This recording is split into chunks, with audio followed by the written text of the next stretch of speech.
أعوذ بالله من شرور أنفسنا وسيئات أعمالنا من يهده الله فلا مضل له ومن يضلل فلا هادي له وأشهد أن لا إله إلا الله وحده لا شريك له وأشهد أن محمدا عبده ورسوله صلوات الله وسلامه وبركاته عليه. أما بعد فإن خير الكلام كلام الله وأحسن هدي محمد صلى الله عليه وسلم وشر الأمور محدثاتها وكل محدثة بدعة وكل بدعة ضلالة كل ضلالة في النار. We continue in the narration of what we were discussing about the man who came to the Messenger of Allah sallallahu. Oh, excuse me, everyone. This day, May 10th, Friday, 7:08 p.m., which agrees now with the 5th of Ramadan, if I'm not mistaken. The 5th of Ramadan. Was the 6th now? 6th would be the 6th night of Ramadan tonight. The 5th of Ramadan, 1440 after the Hijrah of Mustafa alayhi salatu wassalam. As we continue explaining the hadith about the man who came to the Messenger of Allah and he committed the act was considered a kafara. Why you guys sitting so far away?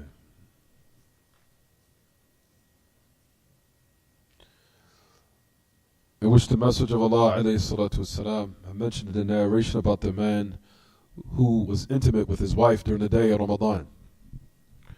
When he was intimate with his wife during the day, we said that it was upon him those four matters, which is that he invalidated his fast, which came as a result of it that now it was incumbent upon him to make up that day and to also perform a kafara, an expiation, as we discussed. The expiation, you'll find it is mentioned in the hadith if you look in your books. If you notice in the narration, if everyone looks in their books, you'll find that the Messenger of Allah gave the order. He said, as we discussed last class, and we were in the midst of discussing it, he said, are you able to free a slave or free a concubine? He said, no. He said, are you able to fast 2 consecutive months? And that's the way we stopped our last class. But we said in this narration, the Messenger of Allah explained to the man who fell into being intimate with his wife during the day of Ramadan. He explained to her, he explained to him what was the expiation. What is it? So he said, number one is either for him to free a slave, and which we know these days at times is not available. Then he said, are you able to fast 2 consecutive months? We said 2 consecutive months entails that a person fasts starting with either at the beginning of an Islamic month, at the first of an Islamic calendar, an Islamic month, and to start counting from 1 until the month ends, either by the hilal, by the sighting of the moon. And that could either be the 29th or it could be the 30th. So it could be 29 days and the month can conclude it. The one can fast 2 consecutive days and the whole month will be concluded. Or it might even extend to a period of 30 days. Depending on the sighting of the moon, as we know, every month. That the new month on the Islamic calendar is all based upon if one seen what they say, the sighting of the moon, just as one starts the month of Ramadan. We said, likewise, last class, if the person was to perform a kafara, he's to perform an expiation and it started in the middle of the month. Let's just say he wanted to start it in the middle of Rajab, or in the middle of Jumad al-Ula or Jumad al-Akhirah, or one of the Islamic months. That if he started in the middle of the month, he will start his expiation based upon how that particular month likewise ran 15 days, all the way up either to the to the 29th day or the 30th. If it ended on the 29th day and he wanted to count a whole month and it goes into the next month that comes after it, as we discussed last class, then that person will fast all the way up to the 14th of the next month if the previous month was 29 days. And it would be 30 if the month, like we said, if it was 30 days, the previous month when he was fasting, that kafara, then it would go in to the next month, and he will what? Complete up to the 15th of the following month. We talked about this in the last class. So either be the 14th, depending on whether or not the previous month ended upon 29 days, or it will be the 15th, depending on whether or not that particular month ended upon 30 days. So that's what we discussed last class, and that's what we wanted to sum up of what we discussed. And we tell the people to return back to the previous lesson if they want to understand what we were speaking about. Right. So you notice the message of Allah, if you look in your book, it says, everyone, قَالَ لَا هَلْ تَجِدُوا مَا تُطْعِمُوا سِتِّينَ مِسْكِينًا. He said, do you find what you can feed 60 people? So a person that falls into being intimate with his wife during the month of Ramadan, this will be his expiation. Either, like we said, he will fast those 2 consecutive months. And we also gave the details of whether or not a person could be excused based upon a sickness that might have, that he might have attained or he might have been restricted with. For example, let me go back to what we were saying. Matter of fact, we don't need to even remember. I just wanted to go back to the details, but we already discussed this because we got to discuss other things. But let's just move forward. It says, if you find at the next part, do you find and what do you find of what you can feed 60 people by? We said 60 people. Number one are 60 people who are Muslim. There's a lot of people you'll find that they'll feed non-Muslims and think that is what suffices for a type of what? Expiation, which is incorrect. Firstly, number one, they have to be Muslimun. Those who you feed in order for this expiation to be valid, they have to be Muslims. Secondly, you'll find it says in the narration, if you look in your books, it says, do you find what you can feed 60 miskeen? So the message of Allah in this narration used the word miskeen. If you notice, he used the word miskeen. What does the meaning of miskeen? Miskeen is someone who finds or has something, but he does not have enough to cover all of his needs or all of his expenses or all of what he needs to have a daily, if you want to say, they have a, throws me off. I'll say it again. It says in the narration that you find what you can feed 60 people. So number one, they're supposed to be Muslim. Secondly, they're supposed to be what? Miskeen. Tayyib. Miskeen is somebody that has something. None of you guys are writing this down. None of you guys have any books. None of you guys have any pens or anything. Do you find a hadith?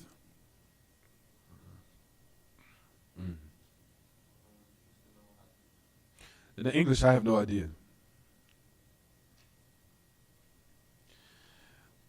Tayyib. You'll find that it says, Sittina Miskeen. Let me see your book, Akhi. Let me see it.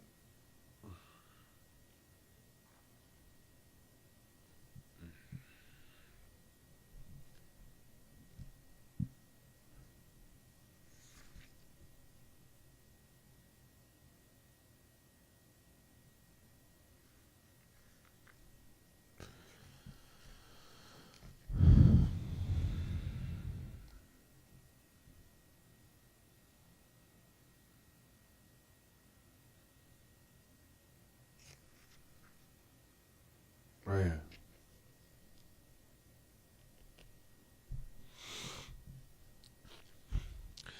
Tayyib. It says Sittina Miskeen. Miskeen means what, everyone? The word Miskeen in the Arabic language is somebody that has something. Maybe he might even have a house to live in. Miskeen does not necessarily, he is what they call faqir. Faqir, or the meaning of faqir in the Arabic language, he does not have anything. He does not have anything. Miskeen, someone that has something but he does not have what suffices him to cover all of his expenses or everything. But he still is in a state of what they call being impoverished or poverty. He's still in a state of poverty, but he does have something. Faqir is when a person doesn't have anything. Tayyib.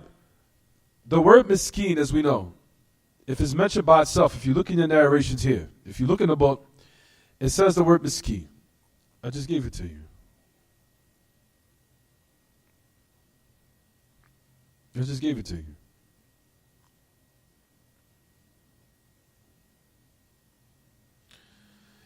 If you look in your books, it says miskeen. Miskeen in the Arabic language means someone that has something. For the word miskeen, a person might have a house, but still be in a state of poverty. If you look at the narration here, it says the word miskeen. They translate it as poor, which is not accurate. The word poor does not agree with the meaning miskeen. As miskeen, like we said, is someone that's in a state of poverty, but they do have something. Like, for the person now that's faqir, that is extremely poor, where he doesn't have anything, does it fall in the hukum, or does it fall under those who you likewise feed or not? For a person that's faqir, a person that doesn't have anything, of course they fall under the ruling for all the more reason. Like, for us to combine between the word miskeen and faqir together. Taib. So if you look in the hadith, it says the word miskeen. But the word faqir, meaning a person that's extremely poor, also falls into it. So even though the word faqir was not mentioned in the narration, does not mean it's applicable here. So that's the reason why we say that the word miskeen and faqir, they combine together in this context. If you look at it in the book again, this is the reason why I tell everyone to bring their books as much as possible. Bring their books. I know you guys didn't know. For those who do not have their books, to bring their books is very, very important in taking knowledge. These things are very important. This is not a lecture. This is a class. Class, you need books. You have to bring your books. Right. Again, if you look in your books, it says the word miskeen. They translate it as poor, but that's an inaccurate translation. It's inaccurate. The word miskeen means someone that's in a state of poverty, but they do have something. They even might have a place to live, but they do not have what will cover and suffice all of their needs, to the point where they're still in a state of poverty. However, they don't have what is adequate or enough to suffice for everything they need in order to have their daily expenses or their living adequate or covered. If you notice in the hadith, the word miskeen was used. Now, does the word faqir, or poor, or person that's in an extreme state of poverty, does that fall into it or not? We say, yes, it does. Miskeen and faqir are from one of those words that if they are separated, they come together. And if they're both mentioned, then they go apart. What do I mean by that? As I've taught the sisters before, that when you see the word Iman and Islam, if they both mentioned in the same context, they separate. They take their own specific meanings. Meaning Islam is those al-a'mal al-zahira, meaning those open actions that are done from the testimony that none has the right to be worshipped except Allah, and the salah and the prayers, in the month of Ramadan, zakat, and praying zakat, and also making a pilgrimage to the house in Mecca, the Kaaba. All those are Islam, which are the open actions. Then the Messenger of Allah explained what Iman is, as we know. And he said that Iman is that you believe in Allah and in His angels, in the books, in the prophets, in the messengers, and to believe in the Qadr.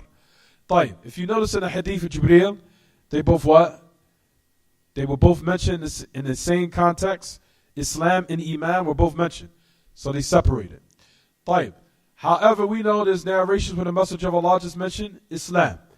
If you mention Islam alone in that context, then we know Iman falls into it, or they combine as far as the meaning. Similar to what you see here in your book. Even though miskeen is mentioned here, you'll find the word miskeen, but the word faqir, or one that's in an extreme state of poverty, falls into it. So it's applicable for who is miskeen, and also applicable for who is what? Faqir together. So that's what you see in the context. So it's not just the word what? Miskeen, and the person would say that's the only people that we're supposed to what? Feed. Rather, people who are in extreme state of poverty also deserves to be fed. Tayyib. So you see in the narration of the Messenger of Allah, it says, what everyone? Are you able to feed 60 miskeen?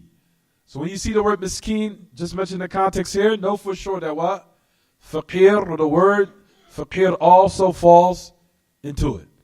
So applicable for both, miskeen and faqir, both together. طيب. The Messenger of Allah, if you notice in the narration, the man said he's not able to feed 60 impoverished people or people who are extremely poor. So basically now he's admitting to the Messenger of Allah that I do not have the ability to do anything that you mentioned. If you look in the hadith, everyone, it says, if you look from the beginning, the Messenger of Allah said, are you able to free a slave or a concubine? We said that slave or that concubine has to be a what? A believer, a mu'minah. That's number one. They have to be a believer. Freeing a slave or a concubine is pertaining to Ahl al-Millah, to the person who's what? Muslim. Right. We said that's not applicable here. So a person would move on to the next. Notice that I'm saying move on to the next. Hence, a person should not understand from this narration that we're discussing here that this is upon a choice or you have a choice in this matter. Rather, it's an arrangement depending upon the ability that one has. I'll say it again. A person will read this hadith, if you look in your book right now, they would think that they have the alternative. They have the choice in this narration. I can pick either which one. If I can't do that, then I can do this. If I can't do that, then I'll do this. If I can't fast, then I'll just feed. If I can't feed, then I'll just fast 2 consecutive months. That's not the meaning of the hadith. The meaning of the hadith is that it's in arrangement of the first to the last. Meaning, if you're not able to do that first one, then you move on to the second one. And if you're not able to do the second one, then you move on to the third. So it's upon what they call in the Arabic language, tartib, upon the arrangement in the order, not based upon one's choice. Is it clear what I'm saying so far? Is it clear what I'm saying? So it's based upon the arrangement in accordance to the ability of the individual, not of what is in one's, or if you want to say, not in what's pertaining to one's choice or alternative of what he wants to choose. That's not the meaning of the hadith. The hadith has been arranged according to one's ability. If he cannot do that, then he moves on to the second. If he cannot do that one, then he moves on to the what? He moves on to the third. Is it clear what I'm saying, everyone? Is it clear what I'm saying so far? Is it clear or not? Like we said, the first person would think. The first person would think, like we mentioned and said, that it's based upon choice, but it's not. Rather, it's based upon the order and arrangement of one's ability. Like, if you look in a hadith, when a man basically denied, well, not denied, excuse me, but he said he cannot have or does not have the ability to do anything that was mentioned in the hadith, if you look at it. This you'll find that the Messenger of Allah upon that, he said, فَأُتِيَ النَّبِيُّ صَلَّى اللَّهُ عَلَيْهِ وَسَلَّمَ بِعَرَقٍ فِيهِ تَمْرٍ. He was brought with a container, inside of it, dates. And he said, give this in charity. Give this away in charity. And the man said, upon one who is more poor than us, or in a severe state of poverty than us, he said, for verily there is not between those two directions in Al-Madinah a family that is in more need, a family that's more in need of it than us, as it says in the narration. Until the Messenger of Allah laughed and his molten teeth appeared, and then he said, go and feed it to your family. Right. You'll find in this narration, before I move on to the last part, when a person is feeding in the month of Ramadan, it doesn't matter whether, which we're going to cover in the next hadith, because we have to backtrack a little bit. It doesn't matter whether a person is sick, whether sickness, and more than likely he thinks he'll never be cured from, or he's an elderly person, meaning an elderly man or elderly woman, which we'll talk about inshallah in a moment, except that you have to feed someone who's Muslim. That comes first. It takes precedence. Rather, that is what's obligatory to what? Carry out and fulfill the obligation that you feed a person who's Muslim.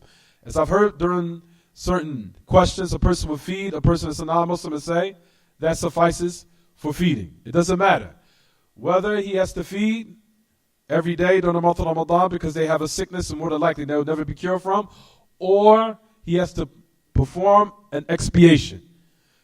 The expiation you perform likewise has to be also fulfilled for the Muslimun, for the people who are Muslims. So he feed those, and they take precedence. Is it clear what I'm saying, everyone? طيب. So the Messenger of Allah said, are you able to feed a miskeen? And we said the word miskeen also means faqir. They're applicable to both. And those who are miskeen are the people as Ahlul Islam, the people who are Muslimun. طيب. When the man said, I'm not able to do any of them, any of these things that were mentioned, I'm not able to do it. I do not have the ability. طيب. This now comes for the qaida al-usuliyah, that al-wajibat tasqutu bil-ajiz. There's a qaida in usul where it says that obligation falls due to the incapability of the individual, which is applicable here, which we'll discuss in a minute, inshallah. So notice that when a man had admitted that he does not have or doesn't have any ability to do the first, nor the second, nor the third, at the time when he's supposed to fulfill it, the obligation what? Falls off. So the Messenger of Allah sallallahu alaihi wasallam, at that point, he said, he was brought a basket, in it dates. He said, give this in what? In charity. Give this away in charity. Then that's when the man had what? Mentioned that, is there people who are more poor than us? Meaning we're in need of it more than anyone else. We need that. So upon that, the Messenger of Allah sallallahu alaihi wasallam, like we said, he mentioned it, said, okay, go and feed it to your what? Feed it to your family. طيب. So that's to show in regards to a person who falls into being intimate with his spouse during the month of Ramadan. This is what is incumbent upon him. We gave the questions and the answers, and I gave this to the brothers before. And I'm going to give another question. Let's just say now in the morning a person was being intimate with his spouse. Just be mature, everyone. We're being mature. He's intimate with his spouse, and he did not know that the time for Fajr came in yet. Let's just say he was in the midst of the act. Then as soon as he heard the adhan, he what? He got up. He stopped automatically, immediately. He stopped, stood up, and did what he was supposed to do as far as his what? Obligations and starting his fast. Does he now have to make up this fast? Or does he have to perform a kafala or not? No, he heard the adhan come in. He's heard it. He's starting to hear it now. Then he stopped immediately. Does he have to now what? Is the fast invalid? Does he have to perform an expiation or what? Jade. That person is not upon him anything due to the fact that he was ignorant of the time, as we discussed. If he's ignorant, he's jahil bil waqt. He's ignorant of the time. He's ignorant of the time. He's ignorant of the time. And as soon as he was reminded, he immediately refrained from the act. There isn't anything upon him. He doesn't have to make up the fast, nor does he have to perform a kafara or make it up at the month of Ramadan to the end of what we mentioned, or what's binding upon a person if they was to be intimate with their spouse during the day of Ramadan. At that particular time of Fajr, like we said, that if the person was totally unaware and he was ignorant of the time, there isn't anything upon him. Is it clear what I'm saying, everyone? Right. So, this expiation, like we said, the Messenger of Allah sallallahu alaihi wasallam, when he heard that the man was in need more of the dates than anyone else due to his severe circumstance and the severe state of poverty he was in, he said, take it and feed it to your family. Meaning that the obligation totally what? Was removed due to what they call al-ajiz, due to the incapability that the person has. Is it clear what I'm saying, everyone? Fine. Now let's backtrack a little bit. Go to the hadith of Ibn Abbas. Remember I said we was going to skip that and then go back to it. So now I'll go to the hadith of Ibn Abbas, which was before this one. Before we start the hadith of Ibn Abbas, this is the only act that will necessitate an expiation during the month of Ramadan. Is it clear what I'm saying, everyone? The two private parts have to meet, meaning they enter. If they enter, that's when the expiation has to be what? Carried out, if they enter. Also, in regards to those who indulge in homosexuality, may Allah subhanahu wa ta'ala preserve us and you from that. Also, it's incumbent upon them to do a kafara, which we'll discuss later on, inshallah. But other than that, that is the only sin that would necessitate what? A kafara. Understand what I'm saying, and you'll understand the rest of the ahkam. Because a person would say, طيب, we talked about if one was to be sexually aroused by his spouse, and for example, we talked about whether or not sperm was released. Did they have to perform a kafara or not? Based upon what they call muqaddimat al-jima' of pertaining to what will be fondling, or what will be in the beginning before intercourse, whether it's touching or what have you, and the person released semen or sperm, did that person have to make up a kafara, or they have to perform a kafara, or what, everyone? What do we say? No, he does not. So the key word, just to summarize everything, is that the private parts have to what? Enter each other. If they enter each other, the kafara has to carry out. If they don't, then there isn't any what? There isn't a kafara. Is it clear what I'm saying? If you have that memorized, everything else is what? Is easy. Because I hear certain people that say that. They say, no, a person that masturbated, let's just say, during the month of Ramadan, they have to perform a kafara. No, they don't. It's not the kafara. You don't have to perform a kafara. Why? Because the what? The private parts did not meet. But however, they fell into a what? Major sin. Is it clear what I'm saying, everyone? They fell into a major sin. But they did not have to perform a what? Kafara. I want everyone to understand that key point. You understand that key point, you're able to understand the rest of those questions. For example, a person rolled on the ground, sexually aroused himself, aroused his desires until the point where he released sperm. Does he now have to perform a kafara? No, he doesn't. Why? Because he did not what? The private parts did not meet. Is it clear what I'm saying, everyone? Right. Similar to that, his wife fondled with him until the point where he released what? Semen or sperm. Right. Does he have to perform a kafara or not? He does not have to perform a kafara. Is it clear what I'm saying, everyone? Is it clear or not? J. Right. As long as you understand that, you understand a lot of the other ahkam that's to come, inshallah. Or the rest of the masail or the matters that we discuss. Right. Let's go now to the hadith of Ibn Abbas, if you look in your book. Let's go back. It says, on Yathari Abdullah ibn Abbas, radiyallahu an, it says, رخص للشيخ الكبير أن يفطر ويطعم عن كل يوم مسكينا ولا قضاء عليه. رواه الدارقطني والحاكم وصححه. جيد. When Yathari ibn Abbas, it says that it was given as an allowance to the elderly man and the elderly woman to break their fast and to feed for every day that they broke their fast one who's miskeen. So miskeen has been mentioned here again in this context. Is it clear what I'm saying, everyone? So the word miskeen, they translate it as poor. I don't think that's accurate enough. Miskeen, like we said in the Arabic language, that's someone that has something. I'm sorry? They have something. But they're still in a state of poverty. But they do have something. Faqir is someone that doesn't have anything.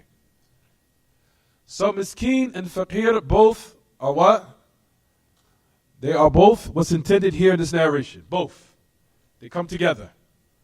Even though the word miskeen was mentioned, as we said, faqir joins into it, or joins it. The faqir joins it. And that's from the example where the two wordings, what? Come together in one narration. Is it clear what I'm saying, everyone? The word miskeen and faqir join together in these type of narrations here. Miskeen and faqir came together. They're both applicable in this hadith. Is it clear what I'm saying, everyone? Unless it was mentioned in a context, faqir and miskeen, then they separate, meaning they take their own separate meanings. But here, miskeen and faqir both are joined together based upon the message of Allah, only use the word miskeen. So that means faqir joins, along with what? Miskeen.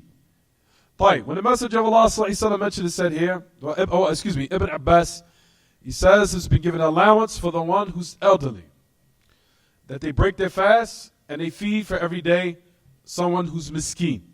طيب, this narration is to now speak about those who's been given an allowance for them to feed. And everything comes together in one example that I'm going to give right now. You'll find that the great Imam Al-Hafiz Al-Hakami, that he mentioned in his poetry, no. Oh, that's the wrong one. No. وهكذا المريض قد رخص له ومثله من لم يطق تحمله لضعفه كحامل ومرضعي وهكذا الكبير فحفه واعي وحائض ونفساء قد قدم في الباب أنه عليه ما حرم. جيد. So this is what he brings together to let everyone know who has been given permission to feed in this narration, what his poetry that he brings. For number one, we know that to start off, based upon the ayah, which is the Surah Al-Baqarah, ayah number 87, and up to about what? Surah ayah number 85 to all the way up to about 190. Allah subhanahu wa ta'ala gave the allowance to one who's what? Sick. That's the key word right there. Marid. As Allah subhanahu wa ta'ala clearly says in the ayah, من كان منكم مريضا أو على سفر فعدة من أيام أخر. That's the one ayah. And then Allah puts emphasis and mentions it twice. من كان مريضا أو على سفر فعدة من أيام أخر. يريد الله بكم اليسر ولا يريد بكم العسر. ولتكملوا العدة ولتكبروا الله على ما هداكم لعلكم تشكرون. طيب, that's the key word. Whoever from amongst you is what? Sick. طيب, that's all you need. As we know, sick now applies to what we're going to discuss here. Who are they? Number one, those who do not have the tahammul. Those who cannot tolerate, nor do they have the strength to fast, such as an elderly man or elderly woman who reach the age where they cannot withstand or they cannot tolerate fasting. They are considered from those who are what? Who are considered sick. They fall under that ruling. So a person who's sick, from those who are elderly, is number one. They consider from those who are what? Sick. They do not have to what? They do not have to fast. طيب, the masala that Ibn Kathir mentions in his tafsir. What if he does or she does have the strength to do it? Even though they might be 80. Well, some people out there live in a country where they've been eating good all their life, they have the strength. طيب, they have absolute what? Their health is excellent, 100%. Do they have to fast or not? Do they have to fast or not?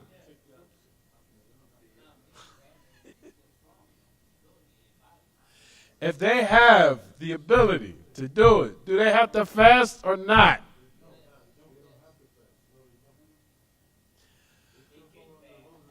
Right now, a 70-year-old woman, strong enough, by ain't nothing wrong with me, she can run sprints. She can run sprints. And I've seen it, but I heard about stories about men, elderly men that are 70, 80 years old running sprints faster than 20-year-old and can beat you in a race. You don't think she got to fast?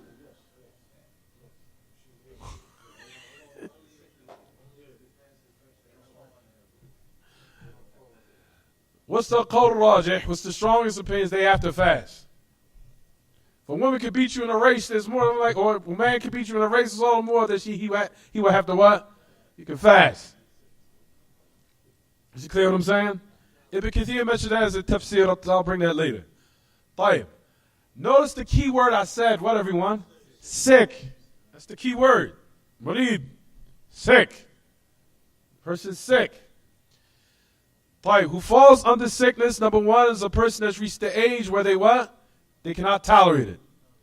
If they cannot tolerate or handle it, such as what happened with Anas ibn Malik, radiallahu anhu, who became elderly to the point he was not able to withstand or tolerate fasting.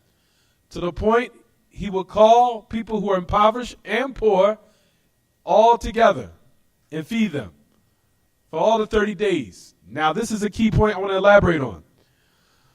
that a person is supposed to feed according to the days that have already passed, not beforehand. What do I mean by that?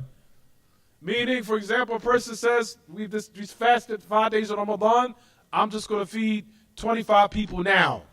La. The only people you can feed now is only 5.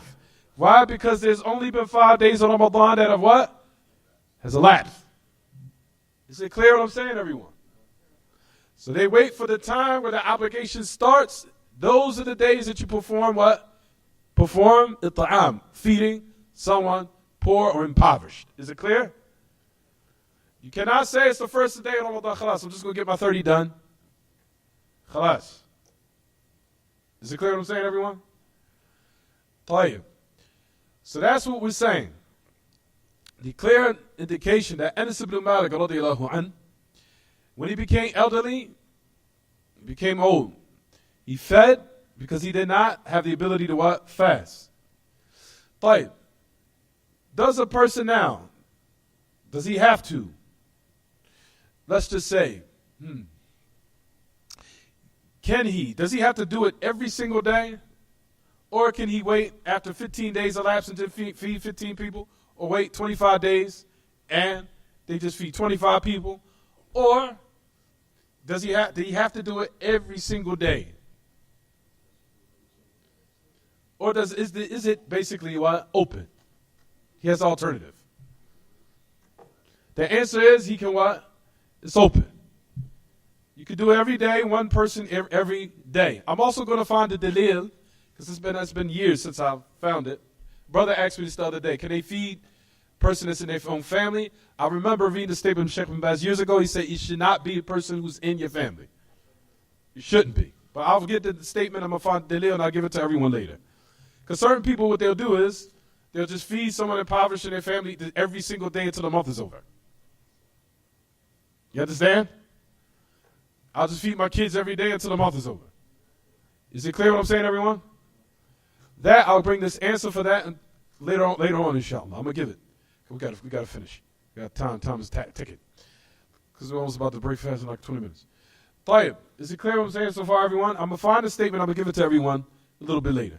Because I'll find that there are certain people that do that. They'll feed a person that's poor every single day from their family and their kids every day until their obligation is done. I'll talk about that later, inshallah. Tayyib. So now if you look to who's marid, who's sick, what falls under it is what? The person who's an elderly man, an elderly woman. Also who falls under being sick is a person, or excuse me, a woman who's pregnant and breastfeeding. Oh boy, we're going to open that masala up. About a woman who's pregnant and breastfeeding. Also fall under the category of what, everyone? Sick. That's the second category. The woman who's breastfeeding or the woman who's what? Pregnant. They fall under the category of marid. Is it clear what I'm saying, everyone? Tayyib. Now everyone is going to get to inside the masala of, here we go, here every year, hear it all the time. Does a breastfeeding woman have to what? Feed, or a breastfeeding woman, do she have to feed or do she have to what? Fast. Likewise, similar to that woman who's, pregnant. Tayyib. First things first, before we discuss this matter, the second category of those who are sick are what, everyone? We said the first one is an elderly man, elderly woman. We gave a little bit of details in that. That if they have the strength to do it, they have to do it. Like I said, you find people out there, old elderly men and women, 60 years old, who can run just as fast as a 20-year-old or a 15-year-old. There are people out there who are like that. If they have the strength and the ability, then they are supposed to what? Still fast. Tayyib. So we gave a little bit of details in that. Tayyib. The second category is the woman who's what? Pregnant. And also breastfeeding. Do they feed or do they not?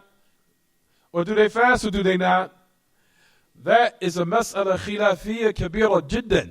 It's a major khilaf. Major.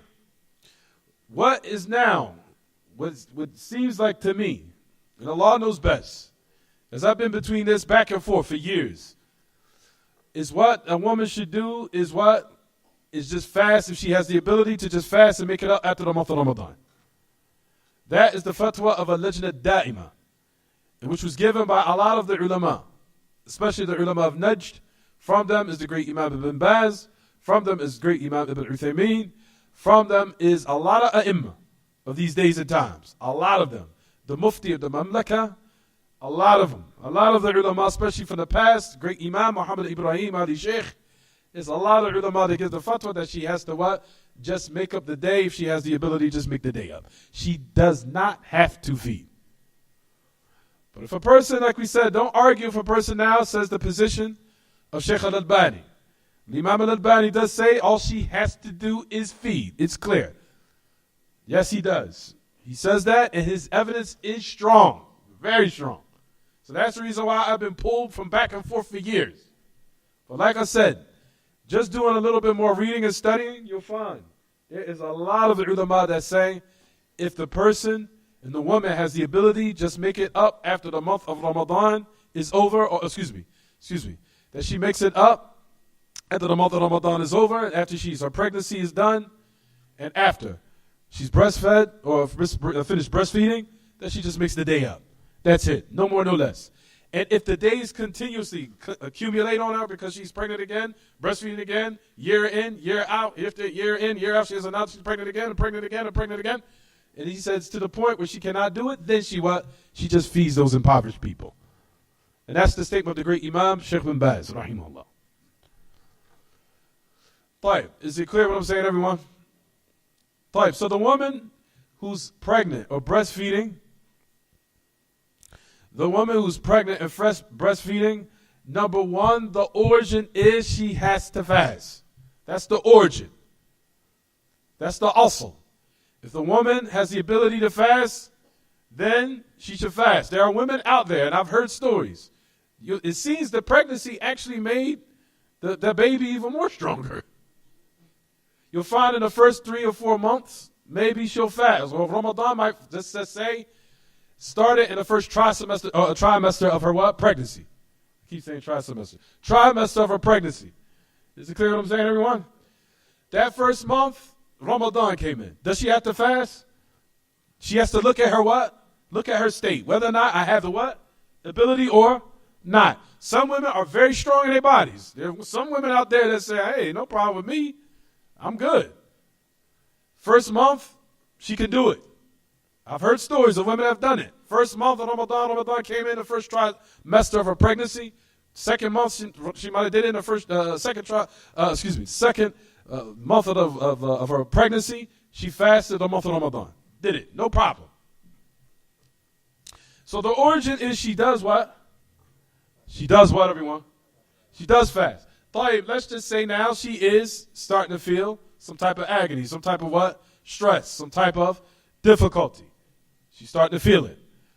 In that case, if she's afraid for herself, afraid for her child, afraid for the janeen, or the actual, the embryo, or the fetus in the womb of the mom, fasting doesn't make your brain work as fast as it usually does. If she's afraid for the fetus, then in that case, then what, everyone? Then she does not have to what? Fast. But also the origin is what? She has to fast. Then she feels she's afraid for herself and the child, or the fetus, the fetus, then she would break her fast. Break it and make it up. It's clear to me, after doing a lot of study and a lot of research, she does not have to do both. That I have drawn up that conclusion. Because some people say, well, she has to feed and she has to what? Fast and make up the day. No, she does not. You understand, everyone? Like I said, she would just have to make up the day. That's it. No more, no less. And like I said, if a person takes the opinion of the great Imam Al-Albani, his evidence is strong. Very strong. Very, very strong with just feeding. So just as we said, if you take that with the Lajna Da'ima, because I lean to that position, what the Lajna Da'ima says, she just makes up the day. And if she becomes pregnant yearly, in and out, every year she's pregnant, she has to breastfeed again, and it's accumulated. The days have accumulated. So I told you, every time you fast, your brain is not working up to par as it should be. It's not working at its optimal level. But if the days accumulate, year after year, it becomes unbearable. Then after that, she just what? She feeds. Is it clear what I'm saying, everyone? Especially if a woman is pregnant at 1 year after another, then it comes 30 days, 60 days, then after that 90 days. That's a lot of days. But then in that instance, she feed. But other than that, like I said, I lean towards the opinion legend of Da'ima where she just what? She just makes up the day up. That's it. No more, no less. Even though I'm still giving a hint to say that the opinion of the great Imam al-Albani is very strong. Is it clear what I'm saying, everyone? J. So those are the people who are sick. So number one, if you want to go to the top of the list, we said number one, who starts at it? The elderly. With the ability. Number two, a woman who's pregnant and a woman who's what? Breastfeeding. That's the second category. Fine. Number three are those who have what they call al-marad ad-da'im. Al-marad ad-da'im la yurja buru'uhu. The one who has a sickness, the more than likely he thinks he will never be cured from. That's the third category. And what they call, jazakallah khairah, a terminal illness. A terminal illness, which he thinks more than likely he'll never be cured from. If you just have a common cold, you do not feed. If you have a little stomach virus, you do not feed. That's just what they call a sickness that's muzmin, chronic sickness or chronic illness that comes from time to time. That more than likely, of course, we know, it is expected that you'll be what? You'll be fine in a couple of days.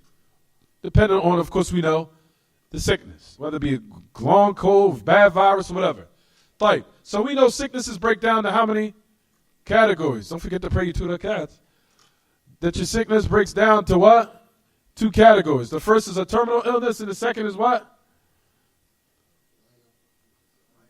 You say a minor illness, like a common cold, a light sickness, but they call it, I know they in Arabic, they call it maradun muzmin, or la yurja buru'uhu. Then more than likely you feel that you're going to be cured from. Common cold, virus, stomach virus, what have you. So those type of sicknesses, one still has to what? Fast, meaning, when I say still has to fast, meaning you make up the day. If you find difficulty with that sickness while you're fasting, then you do not fast that day. Make the day up after the month of Ramadan is over. If a person would say, what kind of sickness in which I can now break my fast and I have to make the day up? I said it's the second category. However, Ahl-Ilm give details of that type of sickness. Any sickness in which you find great difficulty in fasting with that sickness, that's the sickness that you can what? Break your fast with. And just make up the day after the what? The month is over. But you do not what? Feed. That's for the second, not the what? Not the first. The first is a terminal illness, such as a person has type 2 diabetes, has cancer, he has maradul kila, he has, what say, AIDS too? AIDS. Huh? Well, HIV is not AIDS. Anyway, they're the same, but anyway, yeah. Also, another example, if they have their kidney failure, they have to take dialysis, they have to go and have their blood purified by dialysis, what have you. Nah, depends. That goes back to the consultant of the doctor. You'll find that Al-Ilm does say that. They say to consult the doctor, especially if the doctor is reliable, get a consultant from the doctor to see what he says. Because certain people out there have high blood pressure, they still can fast. And there's certain people that can't. Depends on the doctor's opinion of what, if they're reliable or not. Then if they say that you can do it, then still do it. If they say it's going to be something that's detrimental to your health, or you could die, then don't do it. Is it clear what I'm saying, everyone? But consult with the doctor. Certain people have a light illness of high blood pressure. They could do it after their what? After the sun goes down, takes their medicine, they're fine. Depends on the situation of the person. Is it clear what I'm saying, everyone? Fight. I had high blood pressure. It's gone now. It's gone. I had it years ago. It's gone. I don't have it anymore. So, more than likely, I thought I wasn't going to be cured from it, but it's gone now. All you had to do was 2 things, and your blood pressure goes away. I told everybody what they had to do. I told you what you had to do. I told everyone. Majority of Americans are all deprived of magnesium, potassium. Told you guys what's the cure. That's the cure. Majority of Americans they do not include in their diet 4,700 milligrams of potassium per day. 4,700 milligrams. I kept thinking on the computer, this has got to be a glitch. There's no way in the world you need that much potassium per day. It kept coming up, 4,700 milligrams. 4,000. I said, there's no way that you can take 4,700 milligrams of potassium per day. That's a lot. They said during the day, back in the time of our ancestors, when we used to drink water from wells, the minerals were already there. We used to get more than that. We used to get more than 4,700. When we used to drink the water from the wells, naturally, from the springs, because all the minerals were in there. But now once they removed, that's what causes the problem. And once you now when I noticed when I start getting that potassium and that magnesium, blood pressure went away instantly. Instantly went away. Taib, I'll talk about it later. Taib, so that's the third category. Third category is what? People who are sick. The people who have a terminal illness do not have to fast. They, what everyone? They feed. They're the ones that feed. Not the people who have a light temporary sickness. If they have a light temporary sickness, that they do not find difficulty in fasting. But if it's a light sickness, then you can maybe be able to tolerate fasting while you're sick. Certain people out there have that type of tolerance. But if you find great difficulty in that temporary sickness, and you find great difficulty in fasting, break the fast and make it what? Up after the month of Ramadan is over. That's it. No more, no less. Taib. The fourth category of those who are considered sick. The fourth is the woman who's pregnant. The woman who's on her mens and her postnatal bleeding. A woman who's on her mens and her postnatal bleeding is also considered what? It's also considered a type of sickness. However, it is obligatory upon her to what? Break her fast. And it's haram upon her to what? Fast. It's haram upon a woman to fast who's on her mens. If she's on a postnatal bleeding after a pregnancy. It's haram. Is it clear what I'm saying, everyone? So those are the four categories of what's applicable here to the narration of Ibn Abbas. Who clearly says what? What does it say, everyone? It says it's been given allowance and yuftir. It's been given allowance for the elderly man that they what? That they break their fast and they feed for every day someone who's miskeen or faqir, both.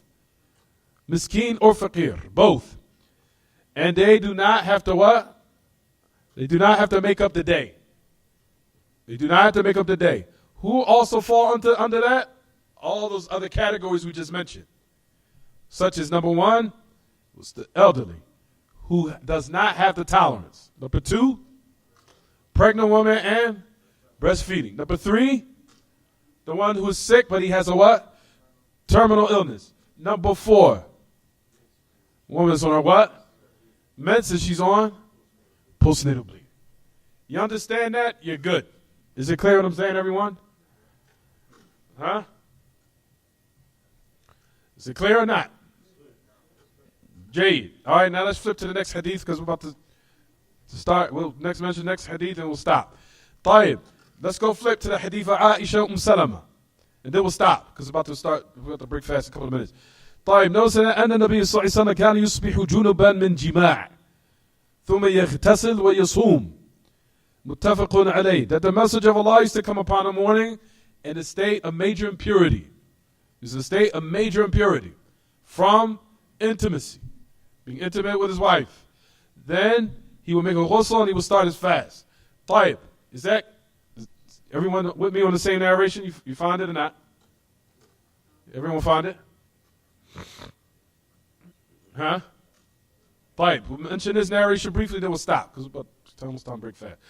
طيب, this narration is to show that being in a state of, and I'm going to just sum it up for everyone, of major impurity or minor impurity, or even if you're in a state of wudu, does not affect whether or not you can start your fast. You do not have to be in a state of wudu to start your fast. Do you? Everyone right now is eating suhoor. Hey, let me hurry, I gotta make wudu. We're about to start fasting. Does anyone do that? Does it have any effect on your fast? Does it or not? طيب. Minor impurity. Does it have any effect on your fast or not? Person right now is eating right before Fajr came in. He's not in the state of wudu. Started his fast. Does it have an effect on his fast or not? Does it or doesn't it? It does not. طيب. Third thing. If a person was intimate with his wife before Fajr, at night of course, he came upon the morning, he's still in a state of major impurity. Did not make a ghusl yet. But he woke up for suhoor, ate his food, ate his suhoor, started his fast. The fact that he's in a state of major impurity does not affect his what? Doesn't affect his fast. That's the meaning of this hadith here. Just to sum it up, make it concise. So if a person was intimate with his wife, he woke up, didn't make a ghusl yet, but he had to what? Eat his suhoor because time was coming, or the time for Fajr was about to come in. So he ate suhoor. When he ate suhoor, he's still in a state of major impurity. So now he starts his fast. Or she starts her fast. طيب, she does not have to make a ghusl now in order for her to start her fast. She would eat suhoor, or he would eat suhoor, eat and start his fast, and just make a ghusl after. It doesn't matter. He can make it after the time of Fajr coming in. And that the fact that he's in the state of major impurity does not affect his what? It does not affect his what? Fast. Is it clear what I'm saying, everyone? You sure? Is it clear? Are you clear? Is it clear or is it unclear? Do you need to elaborate just a little bit more? I need to. Fine. I'll say it one last time. And I'll stop because it's time to break fast. If a person comes upon the morning, he has not prayed for a time of Fajr, has not come in yet. It does not matter whether you're in a state of major impurity or minor impurity, or if you're in a state of wudu. It does not affect your what? Your fast. Unless you have intimacy after Fajr comes in, that's something different. Before that, if you're intimate with your wife, or vice versa, before the time of Fajr, and you just woke up, for example, ate suhoor and ate, and you now eat some suhoor, eat some food before Fajr comes in, and you're still in a state of major impurity, then your fast is still what? It's still valid. Your fast is still valid. You do not have to be in the state of what? State of wudu or purity or major pure, or you do not have to, or minor pure, what have you. It does not have an effect on anyone's what? Fast. And that's just to sum up everything. Right, we'll stop here. Any questions about the lesson? Any questions? We'll stop here. It's time to break fast. هذا وصلى الله وسلم وبارك على نبينا محمد وعلى آله وصحبه. سبحانك اللهم وبحمدك أشهد أن لا إله إلا أنت أستغفرك وأتوب إليك. Any questions about the lesson? تفضل. I can't hear you. I can't hear.